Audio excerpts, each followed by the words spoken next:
ভাই, এই যে দেখতেছেন জমিটা, এখানে 3 কাঠা জমি। পুরো জায়গাটা আপনি ভালো করে মাটি দিয়ে ভরাট করে দিবেন। আমি এখানে একটা ভালো মার্কেট করব। কি ব্যাপার? আমার জমির কাছে একজন মহিলা আর একজন পুরুষ কিটা আলাপ করে। আচ্ছা ঠিক আছে আপু, আপনি কিনছেন 3 কাঠা জমি, জায়গাটা তো অনেক সুন্দর, দুই পাশে রাস্তা আছে, মার্কেট করলে অবশ্যই ভালো চলবো। আপনি চিন্তা করেন না, আমি একদম সুন্দর কইরা মাটি দিয়ে ভরে দিব। মাটি ভরাট করবো? আমার জমিতে মাটি ভরাট করবো তারা? বিষয়টা কি? বিষয়টা তোমাকে একটু দেখতে হবে।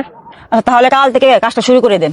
আচ্ছা ঠিক আছে, আপনি কোনো চিন্তা করেন না, কালকে সকালবেলায় আমি মাটি ফালানো শুরু করবো। আর রেট কিন্তু আমি যেটা বলছি ওইটাই দিতে হবে, আমি কিন্তু কম নিব না। আচ্ছা ঠিক আছে ভাই, টাকা নিয়ে টেনশন করবেন না, আপনি শুধু ভালো করে মাটি দিয়ে ভরাট করে দিবেন। আচ্ছা ঠিক আছে আপু, তাহলে আপনি থাকেন, আমি সকাল থেকে শুরু করে দিব মাটি ফালানো। হ্যাঁ। আচ্ছা।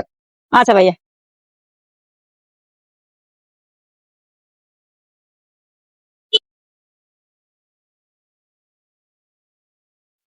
হ্যাঁ হ্যালো।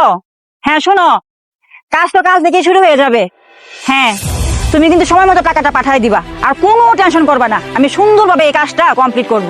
আর শোনো, তুমি কোনো চিন্তা করবা না, আমি এই কাজটা কমপ্লিট করে সময় মতো চলে আসবো। আমারও তো ছুটি শেষ।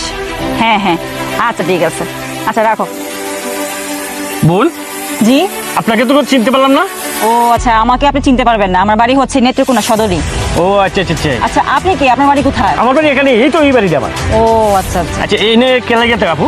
এখানে এই যে আমি জমিটা দেখতে পাচ্ছেন না, এটা আমি কিনছি, হ্যাঁ জমিটা কিনছিলাম না। মার্কেট দিব আর কি। ও আচ্ছা আচ্ছা, এই জমির মালিক কে? এটা আপনি জানেন? জমির মালিক কে জানি না মানে? এই যে আমি কি না জেনে কিনছি জমিটা? না আপু, আমি এরকমটা বলি নাই। অবশ্যই আপনি জানেন এই জমিটা কিনছেন, কিন্তু কার কাছ থেকে আপনি জমিটা কিনছেন একটু নামটা বলবেন কি? হ্যাঁ তা তো অবশ্যই, উনার নাম হচ্ছে মজনু তালুকদার। মজনু তালুকদার? জি। ও বুঝতে পারছি আপু, এই যে জমির দালালি করে মজনু, এই মজনুর কথা কইছে? হ্যাঁ, ওই মজনু জমি কিনে বেচার ব্যবসা করে। ও আচ্ছা আচ্ছা আচ্ছা, এই জমির দালালি করতে গিয়া এখন মজনু থেকে মজনু তালুকদার হয়ে গেল, তাই না আপু? তা তো আমি বলতে পারছি না। আচ্ছা ঠিক আছে আপু, আপনার এত বোঝার দরকার নাই, এত বলারও দরকার নাই, আপনি মহিলা মানুষ।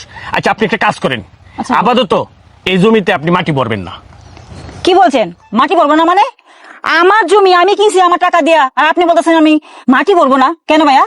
ও আপনি এখানে চাঁদাবাজি করতে আসছেন? শুনেন ভাইয়া, আগের সময় এখন আর নেই, ওই সময় এখন চলে গেছে। আমার সাথে চাঁদাবাজি করা চিন্তা করলে কোনো লাভই হবে না, কারণ আমি দুর্বল মেয়ে নই। আমি বলছি এখানে মাটি কাটবো মানে কাটবই। আপু আসলে আপনি কিন্তু আমাকে ভুল বুঝছেন, আমি এখানে চাঁদাবাজি করতে আসি নাই, আর আপনার সাথে আমি তোর কেউ জড়াইতে রাজি না। আপনি জমি কিনছেন, অবশ্যই এই জমিতে আপনি মাটি ভরাট করবেন, প্রয়োজনে আমি আপনাকে সহযোগিতা করব। আমার বাড়িতে, এই যে বাড়িটা, আমার কথাটা হচ্ছে আপনি যার কাছ থেকে জমিটা কিনছেন উনাকে বলেন একটু এখানে আসুক, এরপরে না হয় আপনি জমিতে মাটি ভরাট করবেন। আপনার মাটি ভরাট করার কাজে আমি সহযোগিতা করব, আপনার মার্কেট করার কাজেও আমি সহযোগিতা করব, বুঝছেন? আমি এলাকার লোক, আপনার যে কোনো সমস্যায় আমি আপনার পাশে থাকবো, আপনার কোনো চিন্তা নাই। আপনি শুধু যার কাছ থেকে জমিটা কিনছেন তারা একটু দয়া করে বলেন এখানে আসার জন্য। ভাই আমি বিষয়টা বুঝলাম না, ওনার সাথে আপনি কি বলবেন? কিছু বলা থাকলে আমার কাছে বলেন। আপু আপনি শহর থেকে আসছেন, আপনি একজন ভদ্র মহিলা, আমি চাই না আপনার সাথে তর্কে জড়াতে। আমি যেটা বলছি আপনি সেই কাজটা করেন। ও আচ্ছা ঠিক আছে ভাইয়া, তাহলে আমি ওনাকে ফোন দিচ্ছি। জি। আচ্ছা। হ্যালো, আসসালামু আলাইকুম। ওয়ালাইকুম আসসালাম। আচ্ছা ভাইয়া, আমি পিঙ্কি বলছিলাম, ওই যে আপনার জমিটা কিনছিলাম না। হ্যাঁ ভাইয়া, একটু কষ্ট করে এখানে একটু আসবেন, খুব বিশেষ প্রয়োজন আপনাকে। ও আমি তো এই জমির পাশেই আছি, এই যে কাছাকাছি। ও আচ্ছা, তাহলে তো ভাইয়া আচ্ছা এখনই চলে আসেন একটু। হ্যাঁ আচ্ছা ঠিক আছে, আসতেছি। আচ্ছা, আমি এখানে দাঁড়িয়ে আছি। হ্যাঁ ভাইয়া। আচ্ছা। আচ্ছা ঠিক আছে। আসসালামু আলাইকুম। ওয়ালাইকুম আসসালাম। কি বলছে আপু?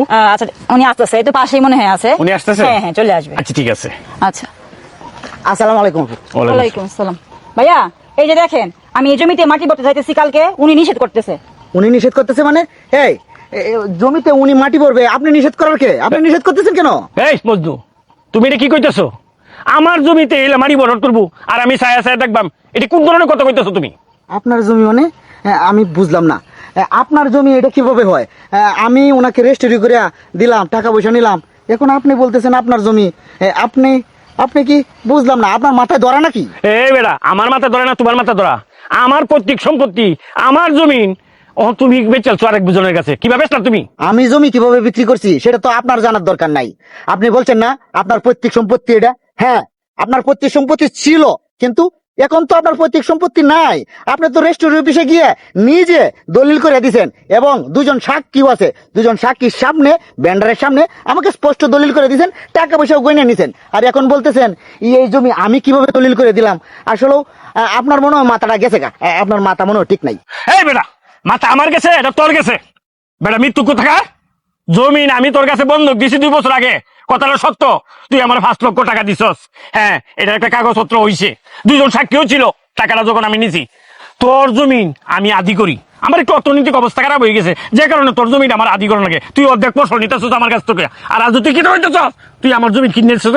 হ্যাঁ শুনেন, আপনার মতো আমি মিথ্যা কথা বলি না, বুঝছেন? আমি 5 ওয়াক্ত নামাজ পড়ি, আমার ভিতরে ঈমান আছে। আপনার মতো এরকম সব জমি বিক্রি করে দিয়ে মিথ্যা কথা বলি না। আপনি তুমি মিথ্যা কথা বলতেছেন। আপনি 2 জন সাক্ষী এবং ব্যান্ডারের সামনে নিজে রেজিস্ট্রি করে দিয়েছেন, আবার টাকাও নিছেন, গয়না গয়না 30 লক্ষ টাকা নিছেন, আর এখন বলতেছেন 5 লাখ টাকা নিছেন। আপনি তুমি মিথ্যাবাদী, আমারে বলেন মিথ্যাবাদী না? শুনেন, আপনার এই জমি কিনে আমার যে লস হইলো, আমার জীবনে এরকম কোন রেকর্ড নাই জমি কিনে লস হওয়া। আপনার কাছ থেকে আমি 30 লাখ টাকাতে জমিটা টিকে নিছি, আমি 25 লক্ষ টাকা ওনার কাছে বিক্রি করছি। জিজ্ঞাসা করে দেখেন, 25 লাখ টাকা জমিটা বিক্রি করে দিছি। আমার এরকম রেকর্ডই নাই যে জমি লস করছি। আমি কিন্তু নিতে চাচ্ছি না তোর বক্তব্য। তুই কি কইতেছস? তোর কাছে কি প্রমাণ আছে? ও, আমার কাছে কি প্রমাণ আছে? শুনেন, আমি জানতাম আপনি একটা গন্ডগোল লাগাইবেন, এই কারণেই দলিলটা সাথে লইয়া ঘুরতাছি। আমি দলিলটা দেখাইলে আপনি বুঝবেন যে আমার কাছে কি প্রমাণ আছে। আপনি মিয়া মিথ্যা কথা বলেন, বুঝছেন? আপনি পড়ালেখা করছেন গুড়ার ঘাস খাইয়া। এই যে দেখেন, নেন দেখেন, ভালো করে পড়েন। এটা বেটা, এটা দলিল আমি সই আছে, কথাটা সত্য, কিন্তু আমি তোরে দিছি বন্ধক কিয়া দলিল। এটা বন্ধক, এটা বন্ধক। এই যে দেখেন 30 লক্ষ টাকা, এই যে 30 লক্ষ টাকা নিছে। এই যে দেখেন কত লেখা না, 30 লক্ষ টাকা। যা, এটা তুই লেখাইছস, এটা তুই লেখাইছস। তুই আমার সাথে বেমির নাম করছস, আমার সাথে তুই জালিয়াতি করছস। এইসব কথা এখন আর কইলে লাভ নাই, বুঝছেন? দলিল হয়ে গেছে, দলিল যার জমি তার। সরকার নতুন করে ঘোষণা দিচ্ছে, শুনেন নাই আপনি? আপনি ভালো করে পড়ালেখা করতে পারেন নাই, আপনি যান, আপনি ভালো করে পড়ালেখা করেন গা, যান। হ্যাঁ মজনু, তুই ঠিকই কইছস, আমি ভালো করে পড়াশোনা করতে পারি নাই। আমি তোর মতন বাটপারি পড়াশোনা করতে পারি নাই, আমি সঠিক পড়াশোনা করেছি। আমি যদি তোর মতন বাটপারি লেখাপড়া করতাম, আজকে তুই আর আমার জমিটা নিতে পারতি না, বুঝছস? তবে শোন মজনু, এটাই শেষ না, আরো শেষ আছে। এই জমি লই আমি আদালতে যাইম, তোর নামে মামলা করবাম।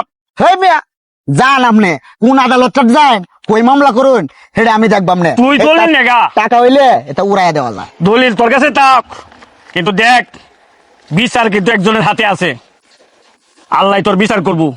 তুই কথাটা মনে রাখিস, আর তোর আমি সহজে ছাড়তাম না, আল্লাহ ছাড়তো না। এই লোকটা আসলে পাগল, বুঝছে না? পাগল যদি না হয়, জমি নিজে রেজিস্ট্রি করে দিছে, 30 লক্ষ টাকা নিছে, বুঝছেন? আমি একটু সমস্যা পড়ে আপনার কাছে 25 লক্ষ টাকায় জমিটা বিক্রি করে দিছি, আর এখন কইতাছে হ্যাঁ বলি বন্ধক দিছে।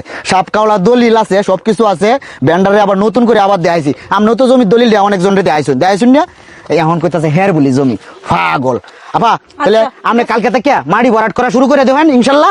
হ্যাঁ, আমার যেটুকু সহযোগিতা করা লাগে আমি করব। আর আমার এলাকার ফুলামান আছে, বুঝছেন? সব ফুলামানটা কয়ে দিয়ে, এখানে কেউ যদি ডিস্টার্ব করে, এই লোক আজকে আইছে না, আজকে তো কিছু কই নাই, আরেকদিন যদি আসে একবারে দিয়াম ধরিয়া। ঠিক আছে ভাই, তাহলে আসি আমি। আচ্ছা, জান আপা। ওয়ালাইকুম আসসালাম। জমি নিতুগা, নামাজেরও সময় যাইতেছে গা, কি করি? নামাজটা তো পড়া লাগবো। শালার ভূত, কেমন বেক কল রে এটা? এ হইলো জমি বন্ধক দিছে, আমার নামে রেস্টুরি কাওলা দিয়ে দিছে।